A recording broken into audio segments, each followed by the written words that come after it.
free COD points, ain't got money. Stop using Razorback. Listen here, buddy. There's a link in the description. I want you to tap. Click that, earn points, download the app. Yo, what is up, guys? It's the Goblin, and welcome back to another Call of Duty Black Ops 3 video. And I'm actually really excited about this video because this gameplay is probably one of my best gameplays in Black Ops 3. And not by the scoreline, but just by how freaking ham I was going in the spawns and how many kills I get so freaking quickly on the second side of domination. I'll spoil the scoreline for you guys. Some people get mad when I say the scoreline early. Some people don't really care and want to know what it is. It's 111 kills to 10 deaths and this very fast domination with this overpowered Pharo class setup. Now, I haven't talked about the Pharo in so long, and I wanted to finish my recent overpowered series on my channel before Infinite Warfare comes out. We have about 3 weeks left, and I know a lot of people are still interested in Black Ops 3. I've been playing, honestly, I was playing Black Ops 3 all day today because of the new weapons that came out and because it was double XP. I was grinding the Nuketown playlist, and that's when I got this gameplay. Double XP on Black Ops 3. I've just been grinding that and having a lot of fun. It's a lot of fun to see those levels go up super duper fast. And anyway, if you guys want to see any of the new weapons that came out today, they're all on my channel. Make sure you guys go and check them out. I really strongly suggest you guys just click through the videos and just watch, 30 seconds of each video, watch a little bit of the gameplay to get yourself accustomed with the new weapons. But this is going to be a class setup for the Pharo, and this is one that is an absolutely dominant class that's literally missing nothing. Like, there's nothing on this class that I wish I had an extra slot here or something like that. This class is dominant, and I'll be talking about that in this video. But first off, I want to say I'd really appreciate, usually my uploads at night are when I put some good effort into a long video every night, and I'd really appreciate if you guys can support this thing. You guys have been supporting all my uploads today. If you guys could support this one as well, 2,000 likes, if we could hit that, that would be absolutely amazing. And I want to know your guys' thoughts in the comment section down below. What guns do you still want to see from me for the overpowered classes? I've done, I think, every AR and every SMG right now, and there's just, let me know if there's any shotguns or LMGs. I'm working on some shotguns right now. I'm cooking up some nasty stuff with the shotguns. But let's talk about the Pharo. The Pharo is a 3-round burst SMG, and or is it a 4-round burst? I think it might be, yeah, it's a 4-round burst SMG, so it's similar to the XR2.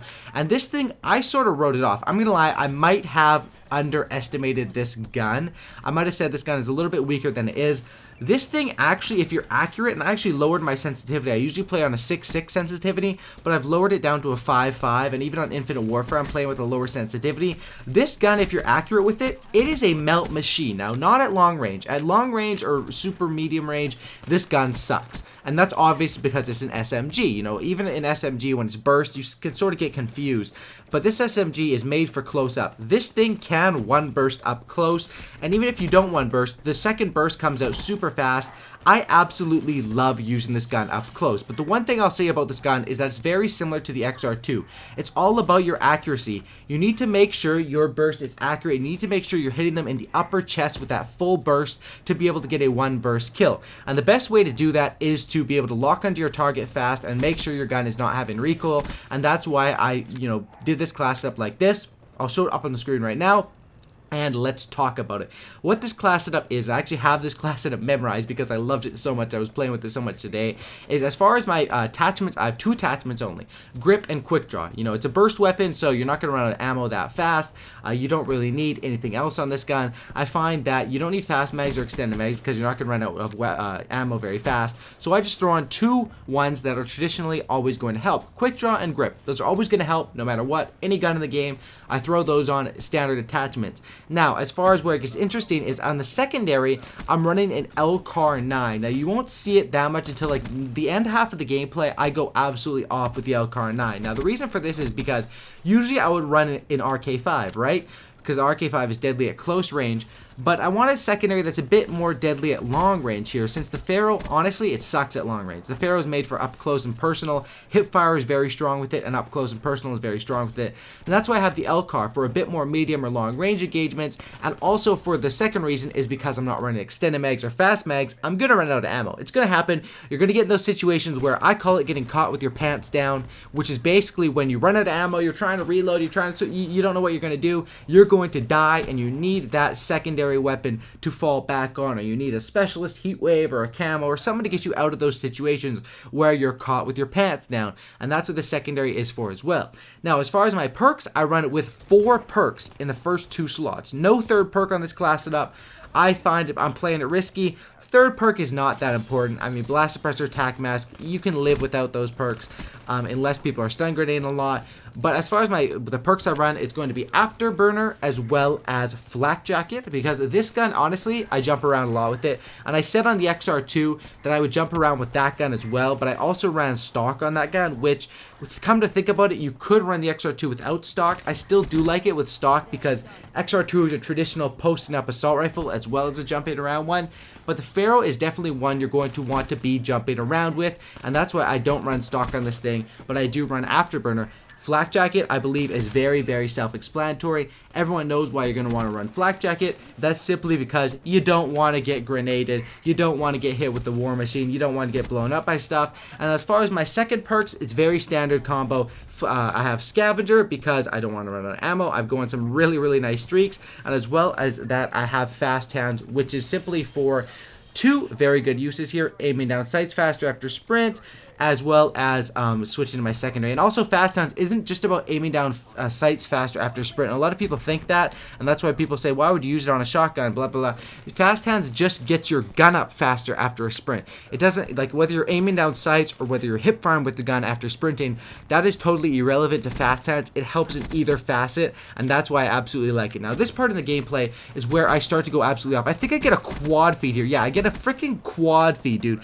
I don't know when the last time I got a quad feed on Black Ops 3 was, but that was freaking sick. I absolutely love that. Those guys were all grouped around that care package, and I felt like a god when I got that quad feed. And then I whip out the LCAR9 and do some work with it. This gun, definitely in this combo, you can see how I spawn trap these people. It was absolutely disgusting. I think I'm on a ruthless medal right now, full kill streaks, and the kill streaks I was running in this game, and that's something I want to talk about here, is in this game, usually these kill streaks I always run like on a small map, like on Nuketown. These are always going to go in Sentry Gun, Cerberus, Wraith.